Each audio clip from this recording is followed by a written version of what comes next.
Okay. Just doing a quick kind of,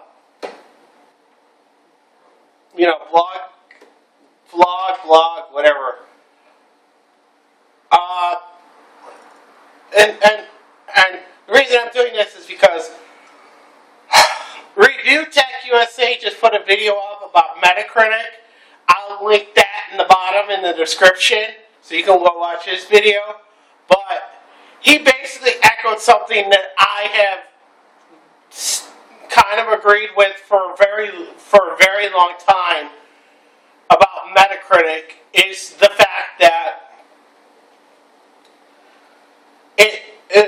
the whole purpose behind Metacritic is bullshit. It's bullshit to me. Number one, you're scoring opinion, which is kind of impossible because nobody ever has the same opinion. It does not happen. Sorry, it doesn't. Okay? People can agree on concepts and certain things, but nobody's going to have the same opinion for every topic that's out there. Not going to happen. You can get a consensus, but nobody's ever going to have the same opinion for everything. And on top of that, my main problem with Metacritic has been that publishers and developers have been tying bonuses, incentives, and sometimes salary promotions and raises into Metacritic scores. I mean, there's a I forget which company it was, but you can look this up. There is a famous case of an entire development staff who did not get their Christmas bonus because their Metacritic score did not reach their target, and they were only off their target by like 2 points. Are you kidding me with this shit? Oh my god. And I do kind of agree with the consensus out there that Metacritic's fatal flaw is allowing user reviews. Oh my god. This is allowing user reviews on a site like Metacritic is basically giving the internet trolls an all-you-can-eat buffet table. I mean, I'm sorry, I don't really care about the whole which console is better, which I don't. Because granted, I'm more of a Sony person than a Microsoft person, but that's just more out of the fact that that Sony, they just have more of the types of games that I'm interested in playing. It's not that I think it's a better system or anything like that. It's just the kind of games that I like. I have a better experience playing them on a PlayStation than I do on an Xbox. That's just my personal thing. And so, and that's part of the reason why I'm probably not going to be getting an Xbox One. I just have not seen anything about the Xbox One, the system, or any of the games that really screams to me that I have to go out and purchase it. It just does not interest me. PlayStation 4, I may get it eventually if there's a price drop, but for now, the price it's at, it's a little much for me. It just is. Especially considering the fact that I just spent $175 to replace my PlayStation 3. Now you're talking about spending, $400 to go out and get a PS4. Not really in the budget this week. Or this month, rather. But, the whole thing with Metacritic is just, the problem with reviews in general is everything, you're basing opinion and then you're scoring your opinions, so it's kind of like,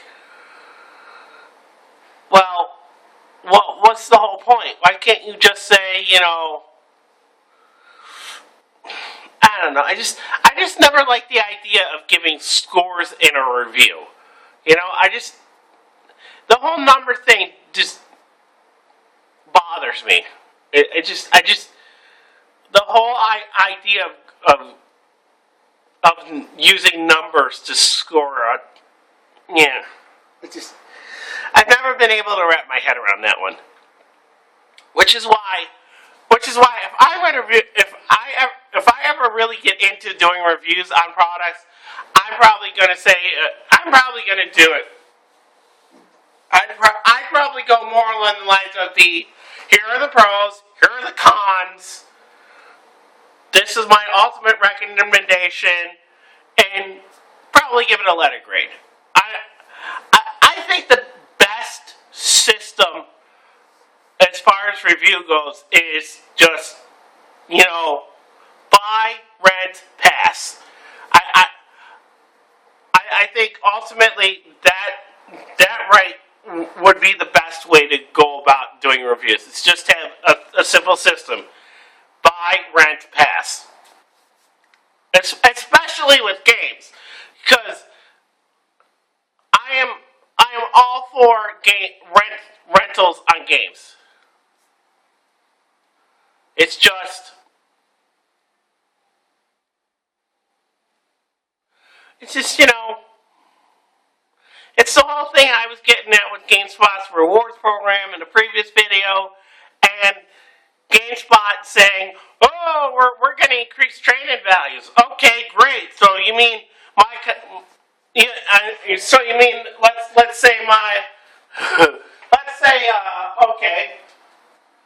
let's say I go to trade in this my copy of Madden 12. You're now going to give me $1.50 for it instead of 75 cents? Wow, that's a real increase there. I mean, I'm still waiting for them to explain to me how I can pay $60 for a game, walk out the door, and all I do is take the plastic off, and I've reduced the value of the game in half, and all I did was take the plastic off? Are you kidding me? I mean, that's the thing you gotta understand with GameStop's trade-in program. They are ripping you off. Period. Okay? GameStop's trade-in program, even with what they're saying about increasing the values, it's still a fucking rip-off. Okay? There is no getting around that. It is a fucking rip-off. So, yeah.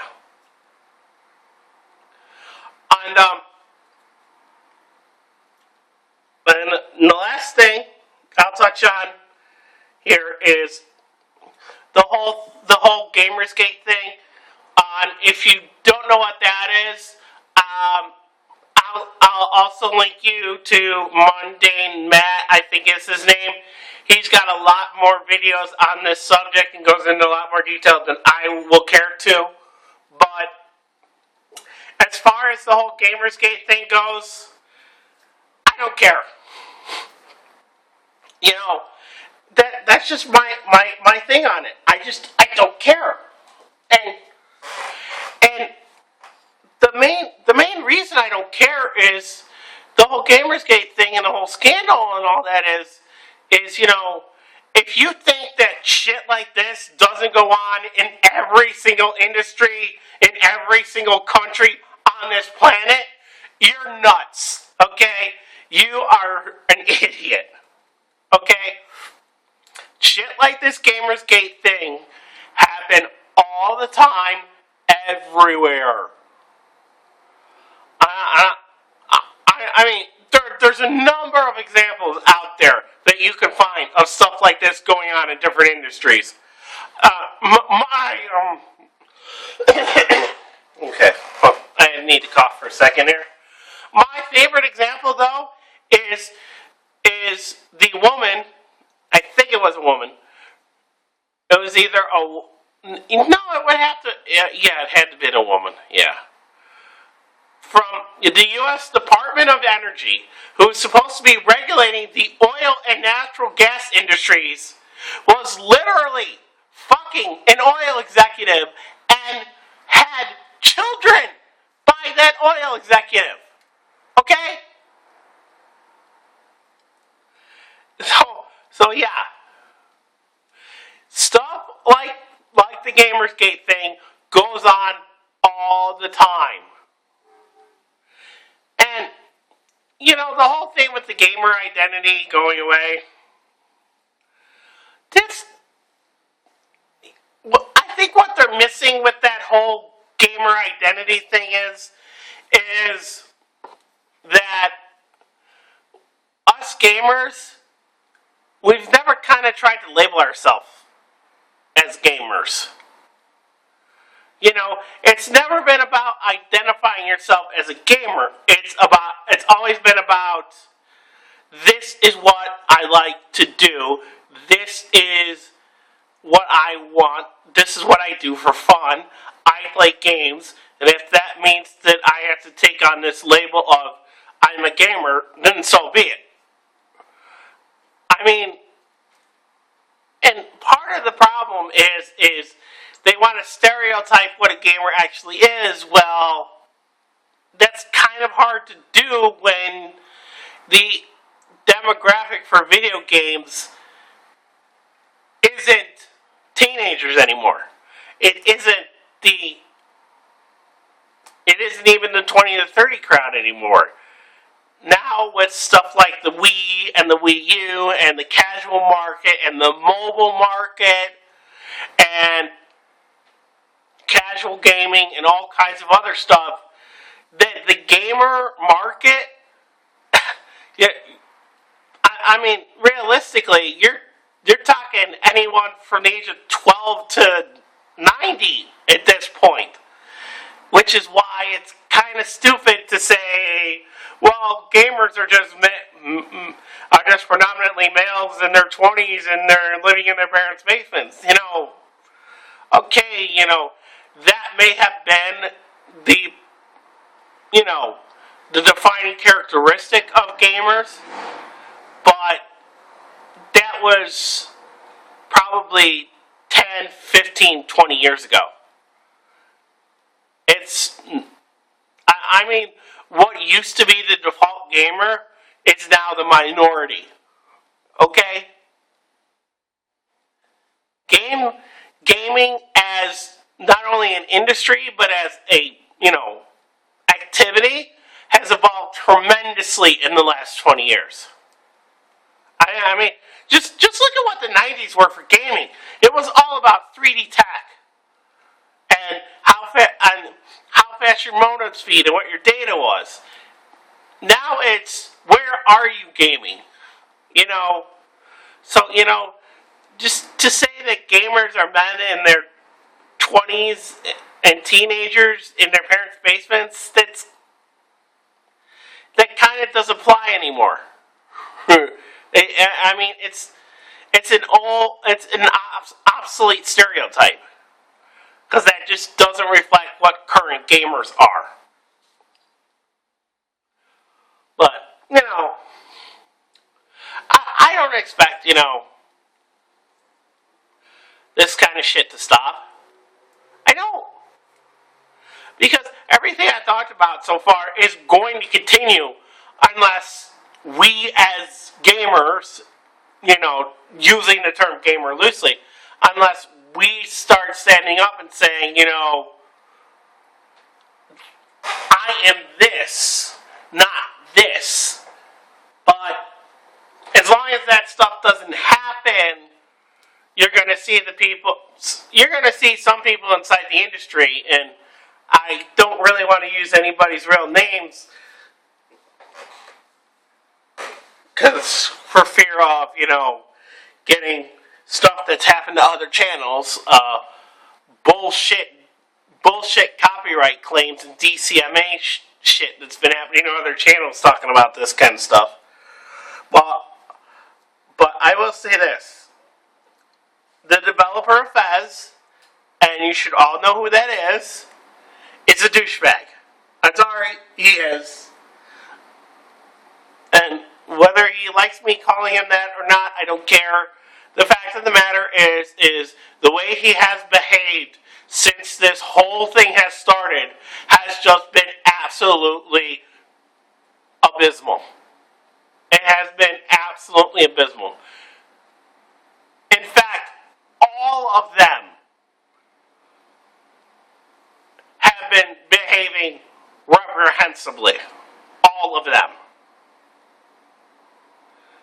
But you know what? You guys don't want to get involved in these scandals. You don't want all this stuff coming out in the public. Well, newsflash, don't do it in the first place, then it won't become a problem.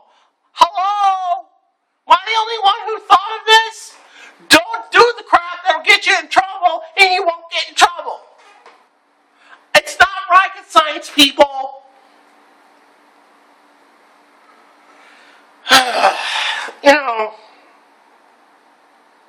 I just sit here, I look at all this stuff, I read all this stuff, and it's just like, I understand why these are issues, why there's a scandal, but then on the same token, it's like, if you don't think that this stuff doesn't happen everywhere all the time,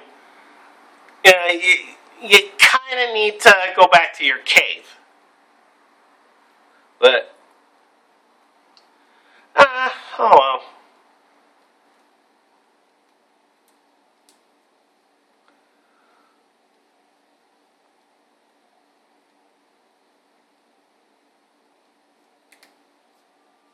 Alright, that's pretty much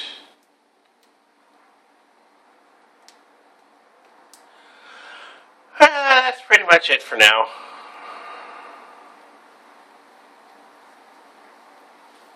I'll see you all next time.